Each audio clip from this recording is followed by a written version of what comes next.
Hello and welcome. I'm Michelle Anderson, founder of Clarinet Mentors.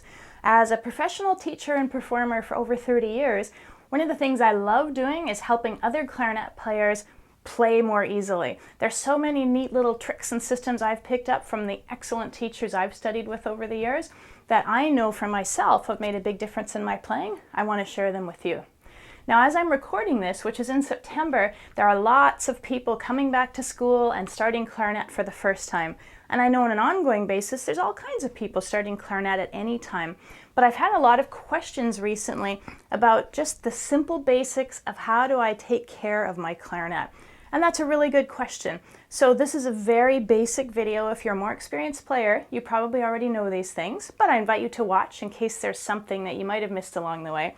I just want to talk about the basic ways to best preserve your clarinet and keep it in good working condition. So, as a new player, one of the things to be aware of is that all of the keys on the clarinet, they're made out of metal and they're pretty sturdy, but they are vulnerable to being bent out of position. So when we're putting the instrument together or taking it apart, we always want to try and hold it as much as possible in a way that's not going to put a twisting motion directly onto the keys. So I like to, as much as I can, put my hand along the back side where there's not very many keys. The top joint I'll even hold up here. I can get a good grip on it. The bottom joint I'll try and hold at the bottom. So let's say I'm trying to take those two pieces apart. Gentle twisting motion back and forth is what we need. If I twist it too far, crash, crash, I'm going to get those keys crashing into each other. And that's not a good thing. So inevitably we do touch our keys, and even when we're doing our best, we end up gripping them. But I'll just ask you to be attentive that you're avoiding bending them as much as you can. Now, another thing that's really tempting is just to set your clarinet on its bell on the floor, kind of like this. Woo, I feel like I'm doing a circus act. It's not very sturdy. There are some excellent little clarinet stands available that you can have to support your instrument in standing up.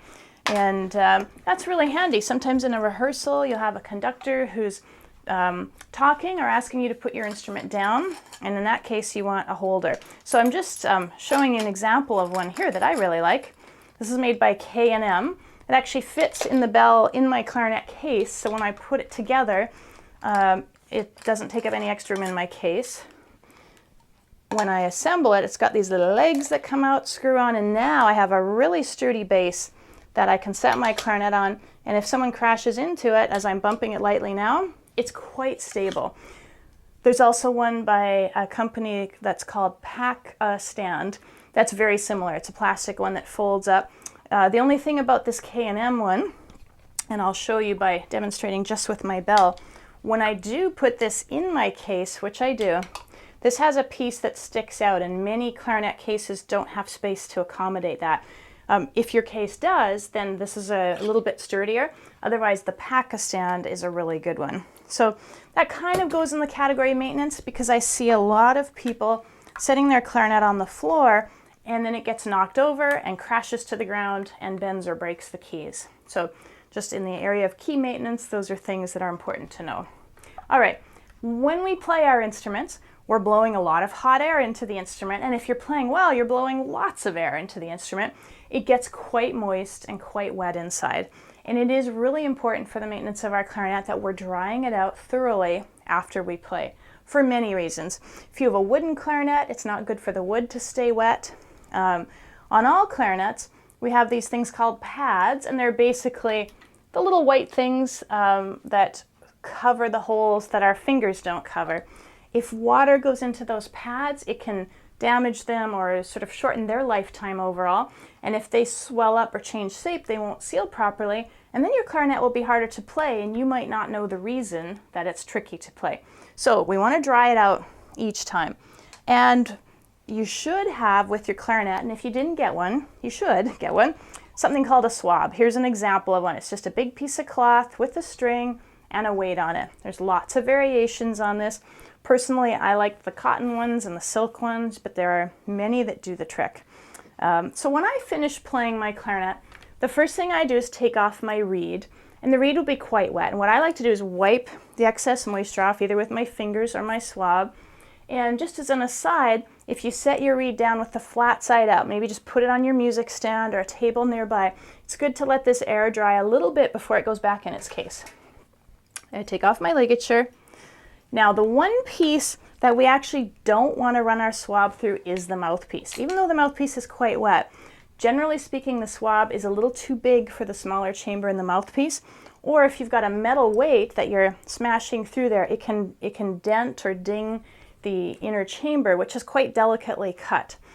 Just putting the swab through over time will wear it down and change the shape of the chamber, and that can make the mouthpiece not work so well. Needless to say, what you can do, what I do is I just take my swab, I wrap it around my finger, I sort of wipe out what I can reach, and I realize there's a little bit in the middle that I'm not drying. It will air dry.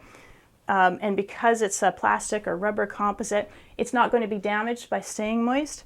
You can also wash your mouthpiece. It's waterproof. So from time to time, just warm water in the sink. You can even use a little bit of dish soap or something as long as you rinse it off. You can clean your mouthpiece off. So that's a little pointer for the mouthpiece. Don't run your swab through it. I see a lot of people do it and they don't realize that they might be damaging it over time. All right, now, if for some reason you're in a huge hurry, maybe you're a student in school and your band teacher didn't give you enough time to properly clean up, don't ignore the swabbing. The express version is just to run your swab through the whole clarinet at once like this. Drop the string through, pull it through. At least I've gotten most of the excess water out of there. So that's the quick version. Of course, I recommend if you can, do each piece individually. And sometimes if we've been playing a lot, you'll look inside your barrel and you'll see there's a little ridge there that's wet. If you have a wooden one, you want to dry that out because if wood stays wet a long time, it can swell up and change shape, and then your joints might not fit together well.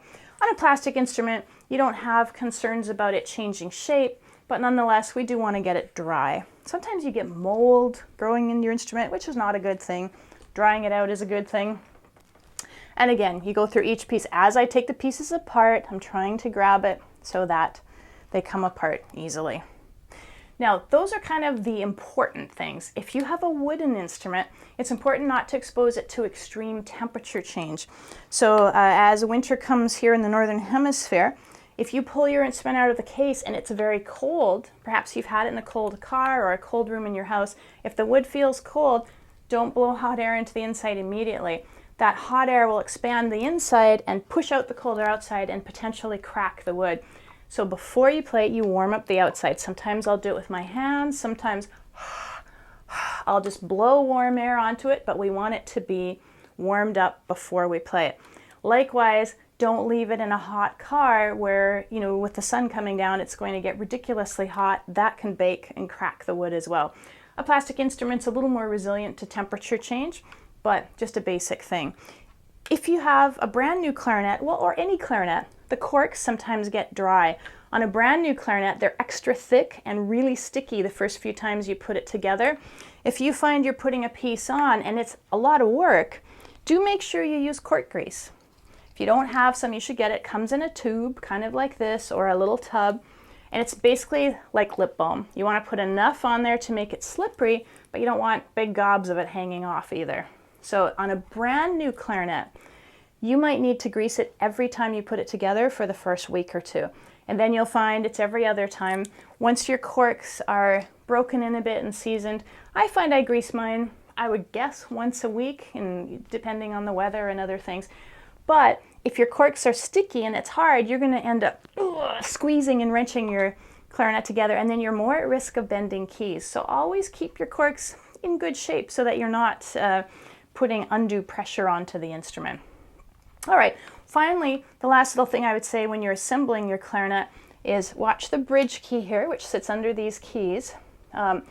This piece, basically, that you can see moving up and down right here, from the top piece fits over the matching piece on the bottom. And you want to make sure it's lined up in a straight line. A lot of times when we put it together, we don't notice that. So I'm a little bit off, I'll just adjust it. Now I have a straight line. You want to make sure you don't crash those pieces together when you're putting it together. What you can do is put your finger on this ring on the top joint right here, this middle ring, and you'll see that lifts it up underneath here. So right there where it's lifting up, that allows me to have it up as I put it on the other piece, and then I release it and it comes down. So very simply, the most important maintenance things are Try not to bend your keys. Don't let it sit in a place where it's likely to fall down. A clarinet stand may help. If you have a wooden clarinet, make sure you're not exposing it to sudden temperature change, so gradually warm it up before you play on it. Don't leave it in a hot car. For all clarinets, we need to dry them out thoroughly, but not the mouthpiece. We don't run our swab through the mouthpiece, but the rest of the clarinet, we'll run our swab through and keep it dry. There are many more maintenance things, but that's kind of the mini, what you need to know to get started to cover a lot of the basics. So if you have any questions about this, please feel free to ask. There's a comments box right below this video, and I love hearing from you. I go into the comments about once a week and I put in my responses.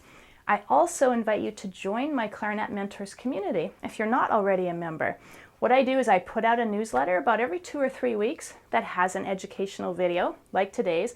I also give you my recommendations on my favorite clarinet stuff. Sometimes it's clarinet gadgets, clarinet music, clarinet conferences or concerts or special events that I'd like to invite you to. It's totally free to join. You just go to www.learnclarinetnow.com. And it's free to unjoin if it's not a good fit for you. But I really hope to see you there. I'll share some of my favorite clarinet pointers with you. And I thank you for watching today's video.